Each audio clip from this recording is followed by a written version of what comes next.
മാങ്ങയും അരിയും വെച്ചിട്ടുള്ള ഒരു ഖീറാണ് ഇന്ന് നിങ്ങളുമായിട്ട് ഷെയർ ചെയ്യാൻ പോകുന്നത്. ഇപ്പോൾ പെരുന്നാളൊക്കെ വരില്ല, മാങ്ങ സീസൺ ആയതുകൊണ്ട് മാങ്ങ ഖീർ തന്നെ ചെയ്യാമെന്ന് വെച്ചു.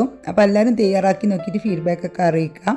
പിന്നെ അത് റൈസ് വെച്ചിട്ടുള്ള സേമിയ വെച്ചിട്ടും ചെയ്യാൻ പറ്റും. അപ്പോൾ ഈ ഒരു മെത്തേഡ് ചെയ്താൽ മതി. അപ്പോൾ നമുക്ക് വീഡിയോയിലോട്ട് പോകാം. ഈ മാംഗോ റൈസ് ഖീർ ഉണ്ടാക്കാൻ വേണ്ടിയിട്ട് ഞാനിവിടെ 1/2 കപ്പ് ജീരകശാലയുടെ കൈമ റൈസാണ് എടുത്തിട്ടുള്ളത്. അപ്പോൾ ബിരിയാണി വെക്കുന്ന ഏത് അരി ഉപയോഗിക്കാം, ബസ്മതി റൈസ് ആയാലും കുഴപ്പമില്ല. എന്തായാലും 1/2 കപ്പ് എടുത്തിട്ട് നന്നായിട്ട് കഴുകിയിട്ട് 1 മണിക്കൂർ ഒന്ന് കുതിരാനായിട്ട് വെക്കണം കേട്ടോ. 1/2 മണിക്കൂർ മുതൽ 1 മണിക്കൂർ വരെ എന്തായാലും കുതിരണം. അതിന് ശേഷം നമുക്കിതൊരു സ്റ്റെയിനറിലോട്ട് വെള്ളം വാരാനായിട്ട് വെക്കാം. ഒരു 10 മിനിറ്റ് ഇങ്ങനെ വെക്കണം വെള്ളം വാരാനായിട്ട്. അപ്പോൾ ആ സമയം കൊണ്ട് നമുക്ക് മാംഗോ ഖീറാണല്ലോ, നമുക്ക് നല്ലൊരു പഴുത്ത മാങ്ങ എടുക്കാം. ഇതിന് നല്ല പഴുത്ത മാങ്ങ തിരഞ്ഞെടുക്കാം. ഇത് വലിയ മാങ്ങയാണെങ്കിൽ 1 മതി, ചെറുതാണെങ്കിൽ 2 എടുക്കണം. അപ്പോൾ ഇത് വലിയ മാങ്ങയാണ് ഞാൻ എടുത്തിട്ടുള്ളത്, ഇതാണ് ഞാൻ എടുത്തിട്ടുള്ളത്. അപ്പോൾ ഇത് 1 എടുത്തിട്ടുള്ളൂ. ഇനി ചെറുതെടുക്കണമെങ്കിൽ 2 എടുത്താൽ മതി കേട്ടോ. അപ്പോൾ നല്ല പഴുത്തത് കിട്ടുകയാണെങ്കിൽ ഏറ്റവും നല്ലത് അതാണ്. നല്ല മധുരമുള്ളത്, പുളിയില്ലാത്ത നല്ല പഴുത്ത നല്ല മധുരമുള്ള മാങ്ങയാണെങ്കിൽ നമ്മളെ ഖീർ നല്ല ടേസ്റ്റ് ഉണ്ടാവും കേട്ടോ. അപ്പോൾ ഇത് ഞാൻ തൊലി കളഞ്ഞിട്ട് ചെറിയ പീസായിട്ടൊന്ന് കട്ട് ചെയ്ത് വെക്കുകയാണ്. ഇപ്പം നമ്മുടെ അരിയിലെ വെള്ളമൊക്കെ പോയി കഴിഞ്ഞിട്ടുണ്ട്. അപ്പോൾ നമുക്കിത് പിന്നെ മിക്സിയുടെ ചെറിയ ജാറിലിട്ടിട്ട് ഇതൊന്ന് പൊടിച്ചെടുക്കാം. ഇതിൽ വെള്ളമൊന്നും ഒഴിക്കണ്ട, ജസ്റ്റ് ഇതൊന്ന് ഗ്രൈൻഡ് ചെയ്തെടുത്താൽ മതി. നന്നായിട്ട് അരിയൊന്നും വേണ്ട, ജസ്റ്റ് ഒന്ന് പൊടിഞ്ഞ് കിട്ടിയാൽ മതി. അപ്പോൾ ഞാൻ ഇതൊന്ന് ഗ്രൈൻഡ് ചെയ്തെടുത്തിട്ടുണ്ട്. അപ്പോൾ ഇതുപോലെ ആയി കിട്ടിയാൽ മതി കേട്ടോ. ഇതിലേറെ അരിയൊന്നും വേണ്ട, ഒരു ജസ്റ്റ് ഒരു തരി വേണം. ഇത് നമുക്ക് ഇനി ഒരു സൈഡിലോട്ട് മാറ്റി വെക്കാം. ഇനി നമുക്ക് വേണ്ടത് മാങ്ങാ പീസസും ഇതുപോലെ ഒന്ന് ഗ്രൈൻഡ് ചെയ്തെടുക്കണം. ഇതിൽ വെള്ളമൊന്നും ഒഴിക്കേണ്ട ആവശ്യമില്ല. ഇതുപോലെ മിക്സിയുടെ ജാറിലിട്ടിട്ട് ജസ്റ്റ് ഒന്ന് ഗ്രൈൻഡ് ചെയ്തെടുത്താൽ മതി. പക്ഷേ ഇതിൽ കഷ്ണങ്ങളൊന്നും പാടില്ല, നല്ല പേസ്റ്റ് ആയിട്ട് തന്നെ അരച്ചെടുക്കണം. നിങ്ങൾക്ക് കഷ്ണങ്ങൾ കടിക്കാൻ ഇഷ്ടമാണെന്നുണ്ടെങ്കിൽ നമുക്ക് ഖീറിൻ്റെ മുകളിൽ മാങ്ങാ പീസസ് ചെറുതായിട്ട് കട്ട് ചെയ്തിട്ട് കൊടുത്താൽ മതി. അങ്ങനെ കഷ്ണങ്ങൾ കടിക്കണമെന്ന് ഇഷ്ടമുള്ളവർക്ക്. പക്ഷേ ഇതിൽ കഷ്ണങ്ങൾ കടിക്കേണ്ടത് നന്നായിട്ട് അരഞ്ഞോട്ടെ. അപ്പോൾ ഇതുപോലെ നല്ല പേസ്റ്റായിട്ട് അരച്ചെടുക്കുക. അതിനുശേഷം നമുക്കൊരു പാൻ വെച്ചിട്ട് 1/2 കപ്പ് പാലാണ് നമുക്ക് ഇതിലോട്ട് വേണ്ടത്. അപ്പോൾ ആ പാല് നമുക്ക് തിളപ്പിച്ചെടുക്കണം. അപ്പോൾ നിങ്ങൾ 250 ml കപ്പിൽ അളക്കുകയാണെങ്കിൽ 2 കപ്പ് ഒഴിച്ചാൽ മതി. 500 ml അളവ് പാത്രം ഉണ്ടെങ്കിൽ അത് അളന്നിട്ട് 500 ml ഒഴിച്ചു കൊടുത്താൽ മതി. അപ്പോൾ ഒഴിച്ചു കൊടുത്തതിന് ശേഷം പാൽ നല്ല പോലെ ഒന്ന് തിളക്കണം കേട്ടോ. തിളച്ചതിന് ശേഷം ഒരു സിമ്മിൽ വെച്ചിട്ട് 2-3 മിനിറ്റ് ഒന്ന് തിളച്ചോട്ടെ. അതിന് ശേഷം നമുക്ക് നമ്മൾ എടുത്തു വെച്ച അരി ഉണ്ടല്ലോ, പൊടിച്ച് വെച്ച ആ അരി ഇട്ട് കൊടുക്കാം. ഇതുണ്ടോ, ഈ അരി 1/2 കപ്പ് ഉണ്ട്. അപ്പോൾ നമുക്കിത് ഇതിലോട്ട് ഇട്ട് കൊടുക്കാം. അപ്പോൾ നമ്മൾ 1/2 കപ്പ് അരി ആയിരുന്നു എടുത്തിട്ടുണ്ടായിരുന്നത്. അപ്പോൾ പൊടിച്ചപ്പോൾ 1/2 കപ്പിൽ കൂടുതലുണ്ട് കേട്ടോ, 3/4 കപ്പോളം ഉണ്ട്. അപ്പോൾ നമുക്ക് പിന്നെ തിളക്കേണ്ട ആവശ്യമൊന്നുമില്ല, ഞാൻ പറഞ്ഞെന്ന് മാത്രം. നമുക്കത് ഇതിലോട്ട് ഇട്ട് കൊടുക്കാം. ഇട്ട് കൊടുത്തതിന് ശേഷം നമുക്ക് തുടരെ ഇളക്കി കൊടുക്കണം. കൈ വിടാതെ ഇളക്കി കൊടുക്കണം, കാരണം അത് അടിക്ക് പിടിക്കാൻ ചാൻസ് ഉണ്ട്. ലോ ഫ്ലെയിമിലോട്ട് മാറ്റിയിട്ട് ഇതുപോലെ ഇങ്ങനെ ഇളക്കിയിട്ട് വേവിച്ചാൽ മതി. അരി നന്നായിട്ട് വേവിക്കണം, അല്ലെങ്കിൽ പച്ച കടിക്കും. അപ്പോൾ അരി ഏകദേശം ഒന്ന് വെന്ത് തുടങ്ങുന്ന സമയത്ത് നമുക്കിതിലോട്ട് 1/2 കപ്പ് പഞ്ചസാര ചേർത്ത് കൊടുക്കാം.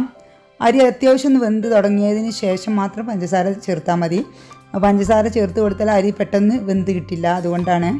അപ്പോൾ അരി ഇട്ട് ഏകദേശം ഒരു 5 മിനിറ്റ് കഴിയുന്ന സമയത്ത് പഞ്ചസാര ചേർത്ത് കൊടുത്താൽ മതി. പഞ്ചസാര ചേർത്ത് ഇതുപോലെ ഇളക്കി പഞ്ചസാര നല്ല അലിഞ്ഞ് വരുന്ന സമയത്ത് നല്ല ഒന്ന് കുറുകി വരും.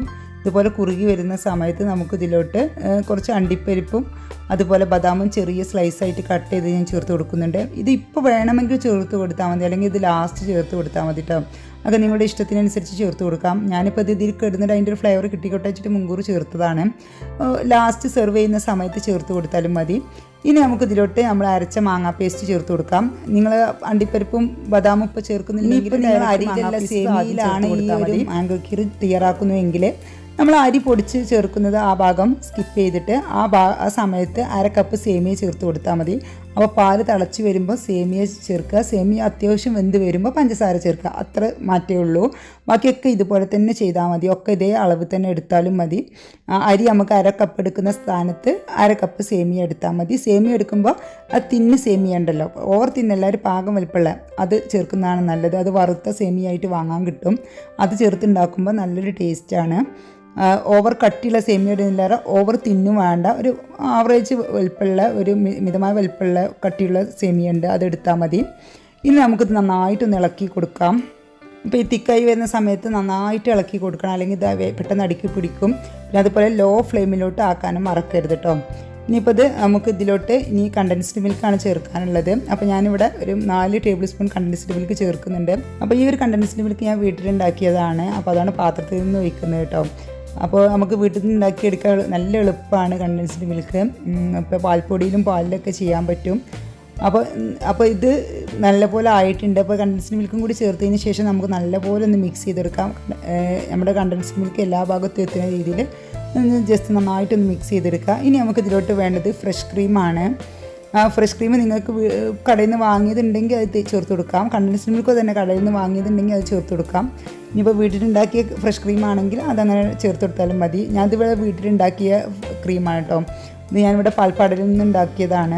അപ്പോൾ ഇത് ഒരു അരക്കപ്പോളം ചേർത്ത് കൊടുക്കുന്നുണ്ട്.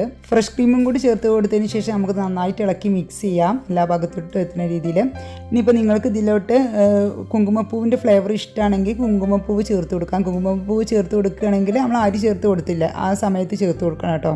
ഇനിയിപ്പോൾ ഏലക്കാപ്പൊടിയുടെ ഫ്ലേവർ ആണെങ്കിൽ ഇഷ്ടമെങ്കിൽ ഏലക്കാപ്പൊടി ചേർത്ത് കൊടുത്താൽ മതി. ഞാൻ ഇവിടെ ഏലക്കാപ്പൊടിയാണ് ചേർത്ത് കൊടുക്കുന്നത്. അപ്പോൾ ഏലക്കാപ്പൊടി ചേർത്ത് കൊടുക്കുമ്പോൾ ലാസ്റ്റിക്ക് ചേർത്ത് കൊടുത്താൽ മതി. അപ്പോൾ ഫ്ലെയിം ഓഫ് ചെയ്തതിന് ശേഷം ചേർത്ത് കൊടുത്താൽ മതി. പിന്നെ വേണമെങ്കിൽ റോസ് വാട്ടർ വേണമെങ്കിൽ അതും ചേർത്ത് കൊടുക്കാം. അപ്പോൾ ഒരു പ്രത്യേക ഫ്ലേവർ കിട്ടും. അപ്പോൾ ഇത്രയേ ഉള്ളൂ, നമ്മുടെ മാംഗോ ഖീർ തയ്യാറായിട്ടുണ്ട്. നല്ല ടേസ്റ്റി ആയിട്ടുള്ളൊരു ഖീറാണ്. അപ്പോൾ എല്ലാവരും തയ്യാറാക്കി നോക്കുക. അപ്പോൾ മാങ്ങ സീസൺ ആണല്ലോ. അപ്പോൾ നമുക്ക് എപ്പോഴും വീട്ടിൽ മാങ്ങ ഉണ്ടാവും. അതുപോലെ തന്നെ അരിയോ സേമിയോ ഇതും നമ്മുടെ വീട്ടിൽ എപ്പോഴും ഉണ്ടാവും. അപ്പോൾ പാലും കൂടി കിട്ടുകയാണെങ്കിൽ നമുക്ക് ഉണ്ടാക്കിയെടുക്കാവുന്നതേ ഉള്ളൂ.